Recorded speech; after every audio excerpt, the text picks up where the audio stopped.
Merhaba, şimdi çok güzel bir brokoli yapacağım. Çocuklar genelde, hatta büyükler de brokoliyi pek sevmez. Ama bu yöntemle yaptığınızda brokoli en sevmeyi insanın bile seveceğini düşünüyorum. Mesela daha çok yemek seçen bir çocuk. Sebze yemeklerinde çok zorlanıyorum. Ama gerçekten brokoliyi bayılarak yiyor, çok severek yiyor. Size de bu yöntemi tavsiye ediyorum, mutlaka deneyin. Yani aslında malzeme listesi tam böyle büyük bir liste değil. Brokoli, soğan, tereyağı, tuz. Brokolileri biraz haşlayacağım. Su kaynadıktan sonra bir 5 dakikada altını kısıp suda tutacağım. Ondan sonra ocaktan alacağım. Şimdi önce kaynatmakla başlayalım. Brokoliyi ocağa koydum. Brokoli istediğim kadar kaynadıktan sonra ocaktan aldıktan sonra hemen soğuk suya, hatta varsa elinizde buzlu suya koymanız gerekiyor ki brokolinin yeşil rengi kaybolmasın, canlılığını korusun diye. Ben şimdi bu kaynadıktan sonra koyacağım buzlu suyu ayarlayacağım ve ardından da hazır bu haşlanırken bir yandan soğanları doğramaya başlayacağım.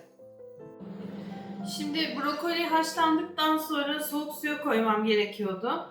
Bende böyle bir kalıp buz var. Bunları kasenin içine boşaltıyorum. Brokoliyi şoklamış olacağız. Yani haşlandıktan sonra hemen bekletmeden soğuk suya koyarak şoklamış olacağız. Bunun amacı brokolinin rengini korumasını sağlamak. Yani bir garnitür olarak kullandığınızda solmuş, sararmış bir şeyin garnitür olarak hoş olmayacağını düşünün.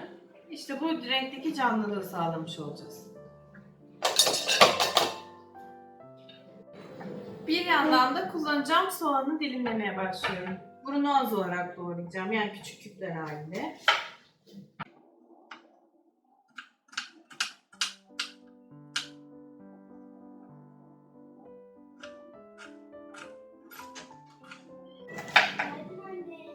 Merhaba.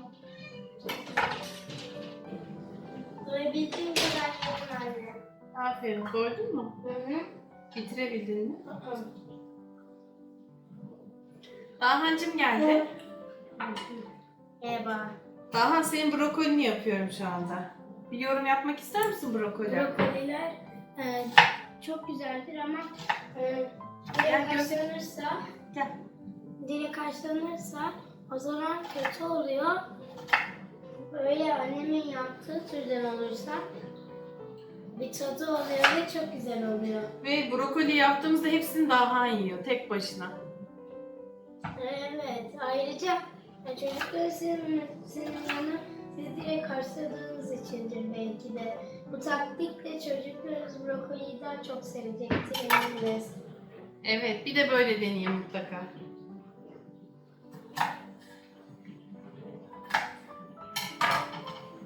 Ne yapıyoruz şimdi? Şimdi bir yandan brokoli haşlanıyor, bir yandan da soğanları doğradım. Şimdi soğanları doğradım.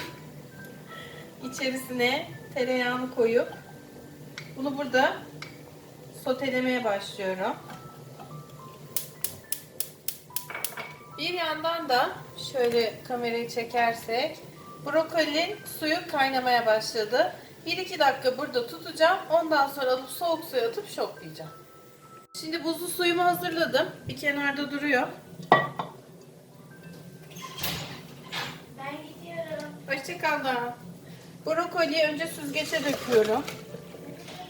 Hemen musluktan bir soğuk su geçiriyorum. Genel sıcaklığını alsın diye. Ve hemen ardından da brokoliyi buzlu suyumun içine boşaltıyorum. Evet, bu şekilde soğumalarını sağlıyorum. Bir yandan soğanı sotelemeye devam ediyorum. Brokolilerim buzlu suda. Brokoli soğur soğumaz süzeceğim ve soğana ekleyeceğim. Brokoli yeteri kadar soğudu. Şimdi bunları süzüyorum.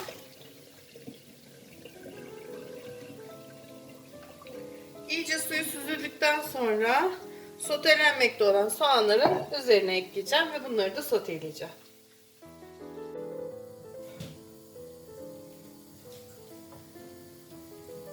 Şimdi bu tam pişmemiş diri durumdaki brokolileri buraya ekledim. Sakın bunlar yumuşayana kadar haşlamayın. Dediğim gibi kaynadığını gördükten sonra 5 dakika falan tutacaksınız. Kaynar suyun içinde.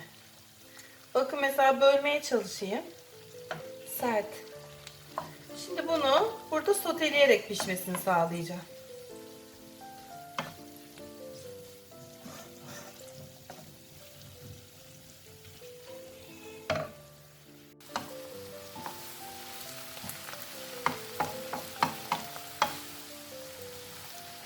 Soğanın ve tereyağının verdiği lezzet brokoliye çok yakışıyor.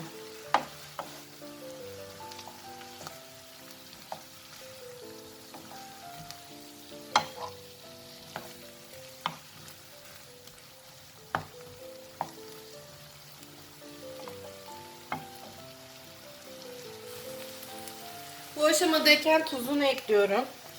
Tuz da çok yakışıyor. Lütfen tuzunu koymazsanız brokoli sevmeyenler yine sevmeyecektir.